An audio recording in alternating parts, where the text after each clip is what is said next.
نہ آپ کے پاس کوئی اور کھانے کے لیے چیزیں تھی، صرف چند کھجوریں تھی جو آپ نے امیر کو عطا کر دی، فرمایا روز ان میں تقسیم کر دینا۔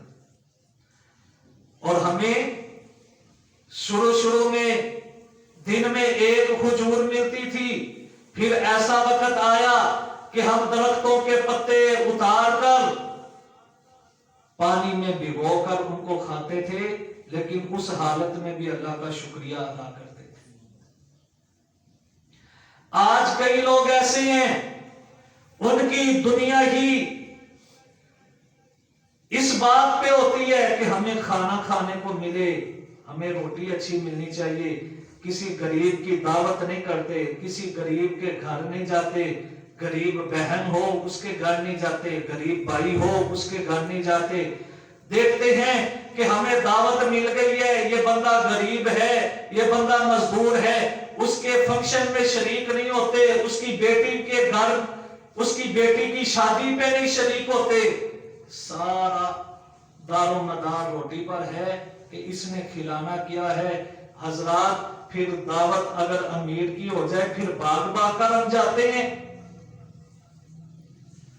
اور آج دین بھی وہاں سنایا جاتا ہے جہاں پہ پتہ چلے کہ ہمیں ہماری خدمت اچھی ہوگی، ہمیں حضرات ذی وقار کھانے کے لیے اچھا کھانا دیا جائے گا۔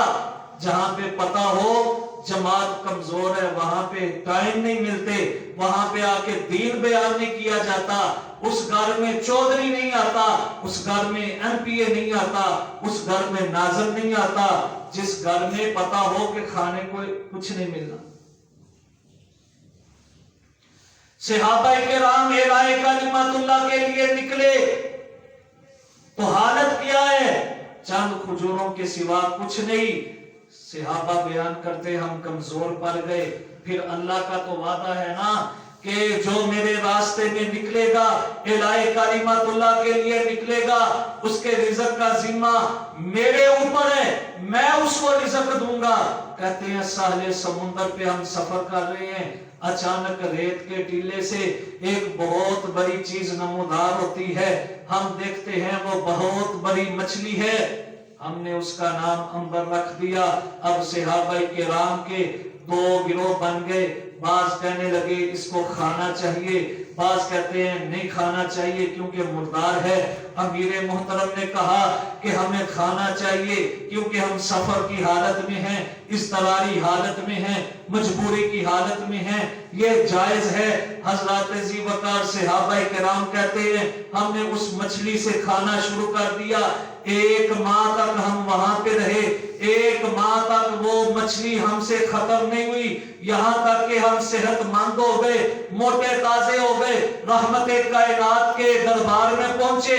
ہم نے پوچھا اللہ کے نبی اس طرح ہم سفر کر رہے تھے، مردہ مچھلی ہمیں ملی، کیا وہ ہمارے لیے جائز تھی؟ رحمت کائنات نے ارشاد فرمایا ہوا رزق اخرجہ اللہ لکم، وہ رزق تھا جو اللہ نے نکالا ہی صرف تمہارے لیے تھا۔ جو بندہ اللہ کی راہ میں نکلے، اللہ رب العالمین اس کو رزق کی کمی نہیں آنے دیتے، رزق کی ذمہ داری اللہ رب العالمین پر ہے۔ فرمایا ہم اس کو کفایت کر جانے والا بابرکت رزق عطا کرتے ہیں۔ اور برکت والی چیز کیا ہوتی ہے؟ جو ہو تھوڑی مقدار میں تھوڑی ہو، اس کا فائدہ زیادہ ہو۔ اور کفایت کا مطلب یہ ہوتا ہے کہ چیز تھوڑی ہے لیکن ضرورت کو پوری کر رہی ہے۔ فرمایا ہوا رزق اخرجہ اللہ لکم، وہ تمہارا ہی رزق تھا جو اللہ نے تمہارے لیے نکالا تھا، اگر تمہارے پاس اس میں سے کوئی چیز ہے تو مجھے بھی دو۔ صحابہ کہتے ہیں ہم نے اللہ کے نبی کو اس مچھلی میں سے گوشت دیا، آپ نے بھی وہ گوشت کھایا۔ تو حضرات ذی وقار پتہ کیا چلا کہ جو بندہ دنیا میں رہ کے اللہ کے کلمے کو بلند کرنا چاہتا ہے، جہاد کرنا چاہتا ہے، وہ رزق کی ٹینشن نہ لے، رزق کی پریشانی نہ رہے، زندہ رہے گا، مجاہد کو اللہ رب العالمین رزق دیتا ہی رہے گا۔ اور जिहाद क्या है? लोगों को दीन की दावत देना, तबलीग करना जिहाद है।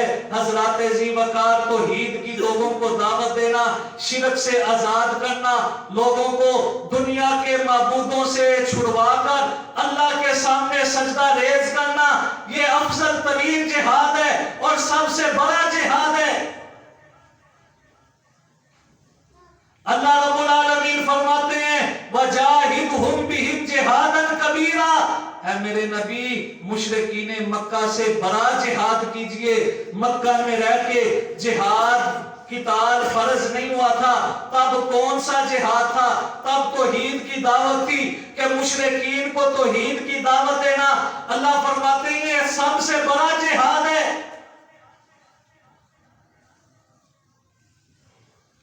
बुतों के सामने सजदा रेज होने वाले, उनको बुतों के आस्थानों से निकाल के अल्लाह के दर पे लाना, अल्लाह के दर की तबलीग करना, अल्लाह के दर की दावत देना कि लोगों ये जो तुम्हारे माबूदाने बातिला हैं, ना नफा दे सकते हैं ना नुकसान दे सकते हैं, नफा और नुकसान मेरे अल्लाह के हाथ में है।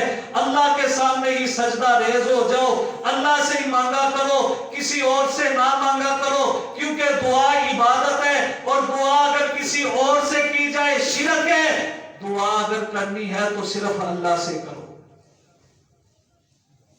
ये तौहीद है। जो बंदा तौहीद की दावत देता है वो भी जिहाद करने वाला है, और जिहाद करने वाला जब तक जिंदा रहता है अल्लाह उसको बाबरकत रिज़्क देता है। ये अल्लाह का वादा है, अल्लाह की जमानत है। अब देखिएगा, जो बंदा जिहाद में फौत हो जाए, शहीद हो जाए, अल्लाहु अकबर, फरमाया जो शहीद हो जाता है अल्लाह उसको अपनी जन्नतों का मेहमान बना देता है। खून का कतरा बाद में गिरता है, अल्लाह सारे गुनाह माफ करके जन्नत का दाखला अता कर देते हैं। मेरे नबी का सहाबी है, जानिसार है, नाम हजरत हंजला बिन आमिर है रजी अल्लाह ताला अन्हो, मैदान जिहाद में शहीद हो गए। हजरत जी वकार इनको कब्र में दफना दिया गया। मेरे नबी ने फरमाया मेरे सहाबा क्या तुम हंजला की शान जानते हो? इसकी शान ये है कि हंजला को आसमान के फरिश्तों ने जमीन पे आके गुस्ल दिया है।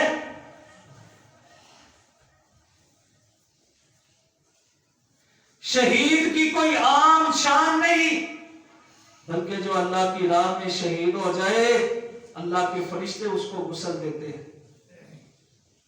और एक सहाबी नाम हारिसा है रजी अल्लाह ताला अन्हु, मैदान जिहाद में रहमत कायनात ने भेजा, ड्यूटी लगाई, अचानक तीर लगता है और शहीद हो जाते हैं।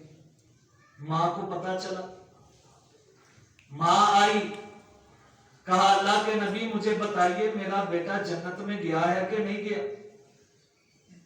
अब मां के जज्बात थे, कहा अल्लाह के नबी अगर जन्नत में गया है तो मैं सब्र करती हूं, बेटे की जुदाई का गम तो है लेकिन सब्र करूंगी, और अगर जन्नत में नहीं गया फिर आंखों का रोना तो जायज है, फिर मेरी आंखों से आंसू भी निकलेंगे।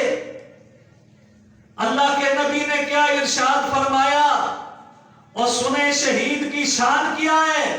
फरमाया तू एक जन्नत की बात करती है, अल्लाह ने उसको कई जन्नतों का मेहमान बना दिया है। और एक हदीस के अल्फाज क्या है, बल्कि अल्लाह ने जो सबसे कीमती जन्नत जन्नतुल फिरदौस है वो तेरे बेटे हारिसा को अता की है। तो शहीद जब तक जिंदा रहता है अल्लाह रब्बुल आलमीन उसे कफायत कर जाने वाला रिज़्क भी अता करते हैं, और जब फौत हो जाता है अल्लाह रब्बुल आलमीन उसे जन्नत भी अता करते हैं। और हजरत साद बिन अबी वक्कास है रजी अल्लाह ताला अन्हु, दुश्मन का तीर लगता है, जख्म बढ़ जाता है, खून निकलना शुरू हो जाता है। एक वक्त ऐसा आया अजल को लब्बैक कह गए, मौत का प्याला पी लिया। नबी पाक सल्लल्लाहु अलैहि वसल्लम ने कब्र में दफना दिया। सहाबाए किराम को बयान किया कि ये ऐसा खुश नसीब है कि इसके जनाजे में 70,000 फरिश्तों ने शिरकत की है। 70,000 फरिश्तों। जिहाद इस्लाम की कोहान है, लेकिन जिहाद का ये मतलब नहीं कि मुसलमान की गर्दन को उतारा जाए, खुद को कलमा पढ़ने वाला भी साबित करें और दूसरे कलमा पढ़ने वाले को बम के साथ उड़ा दिया जाए, दूसरा कलमा पढ़ने वाला उसको गोली के साथ खत्म कर दिया जाए। ये जो कलमा पढ़कर कलमा पढ़ने वाले को कत्ल करते हैं, कलमा पढ़कर कलमा पढ़ने वाले को मार देते हैं, ये शहीद नहीं होते बल्कि ये जहन्नम के कुत्ते बन जाते हैं। इस्लाम इजाजत नहीं देता किसी कलमा पढ़ने वाले को कत्ल करने की। इस्लाम इजाजत नहीं देता किसी कलमा पढ़ने वाले पे असला उठाने की। तुम मारने की बात करते हो। ये तालिबान वाले मजलूम बच्चों के कातिल, बच्चों पे जुल्म करने वाले, न हक कत्ल करने वाले, न हक खून बहाने वाले, और कहते हैं जी हम जिहाद कर रहे हैं, इनका जिहाद नहीं है। जिहाद करते हो अल्लाह के राह में, तो हमें बताओ कि अल्लाह ने कब हुक्म दिया है आप अपने मुसलमान भाई को कत्ल कर दो। बल्कि मैं दीन का तालिब इल्म हूं, मैंने पढ़ा है, रहमत कायनात ने फरमाया मन हमला अलैना सलाहा फलैसा मिन्ना, जो असला हम पे तान लेता है उसका भी हमारे साथ कोई ताल्लुक नहीं है, उसका भी हमारे साथ कोई ताल्लुक नहीं। और आज कलमा पढ़ के मुसलमानों को कत्ल करते हैं। मेरे नबी ने फरमाया ये जहन्नम के कुत्ते हैं, इनको जहन्नम में दाखिल किया जाएगा। मुसलमान होकर ना मुसलमान हुक्मरान का कत्ल जायज है, ना अवाम का कत्ल जायज है, ना फौज का, ना पुलिस का, और ये मारने की बात करते हैं। मस्जिद नबवी में एक मुजाहिद आता है और उसने तीर अपनी गर्दन पे रखे हुए हैं, बैग में, थैले में। वो तीर लटके देखे, आपने इरशाद फरमाया अल्लाह वाले अपने तीरों को कपड़े के साथ ढांप ले, ये ना हो कि कोई गुजर रहा हो और किसी मुसलमान को अनजाने के अंदर तीर लग जाए। मेरे नबी ने तो इस कदर मुसलमान के खून का तहफ्फुज किया है, फरमाया अपने तीरों को ढांप ले, ये ना हो कि किसी मुसलमान को तेरा तीर अनजाने में लग जाए। अब उसने तीर ताना नहीं, बल्कि उसने पीछे अपनी गर्दन पे लटकाए हैं तीर, थैले के अंदर। आपने फरमाया अपने तीरों को ढांप ले। मोहम्मद सल्लल्लाहु अलैहि वसल्लम ये भी बर्दाश्त नहीं करता कि तेरे तीर जो हैं किसी मुसलमान को अनजाने में लग जाए। अनजाने में लगने से भी मना किया और एहतियात बताई। तो किस मुंह से नाम लेते हैं जो मुसलमान के बच्चों को कत्ल करे, जो कलमा पढ़ने वालों को कत्ल करें। इस दहशतगर्दी का इस्लाम से कोई ताल्लुक नहीं है। इस्लाम अमन वाला है। इस्लाम तो मुसलमान की इज्जत का भी दिफा करता है, उसके खून का भी दिफा करता है। और फरमाया जंग के अंदर तुम मौजूद हो, एक शख्स को तुम मारने लगे हो, वो काफिर है, वो मुशरिक है। अगर वो तलवार तुम्हारी देखकर उसको यकीन हो जाए कि अब मैंने मर जाना है, वो कलमा पढ़ ले, फरमाया उसे भी छोड़ दो। जो तलवार देख के कि उसको यकीन हो जाए कि ये तलवार अब मेरी गर्दन उतार देगी, फरमाया उस हालत में भी कोई कलमा पढ़ ले तो उसे भी छोड़ दो। तो दीन इस्लाम अमन का पैगाम देता है, प्यार का पैगाम देता है, मोहब्बत का पैगाम भी देता है। अब देखें मारना तो दूर की बात है, दीन इस्लाम ये भी इजाजत नहीं देता कि किसी को काफिर कहा जाए। कलमा पढ़ने वाले को काफिर भी कहा जा सकता है।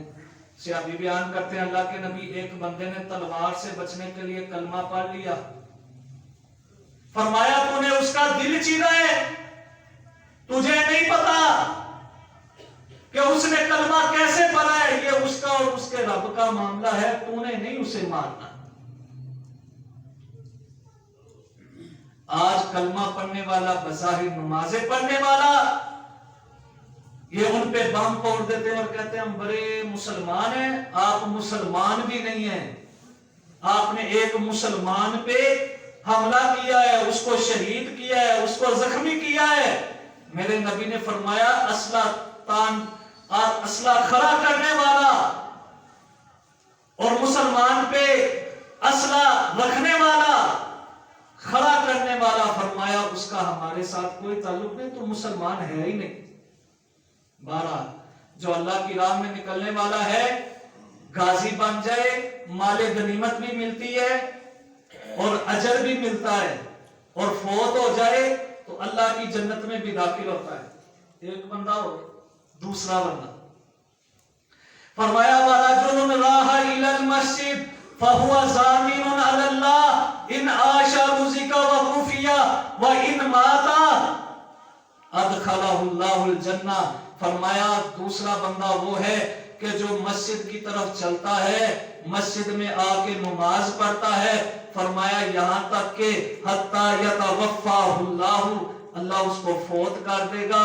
मस्जिद में नमाज पढ़ने वाला सीधा अल्लाह की जन्नत में जाएगा। फरमाया जिंदा रहेगा, अल्लाह बाबरकत कफायत कर जाने वाला रिज़्क़ अता करेगा।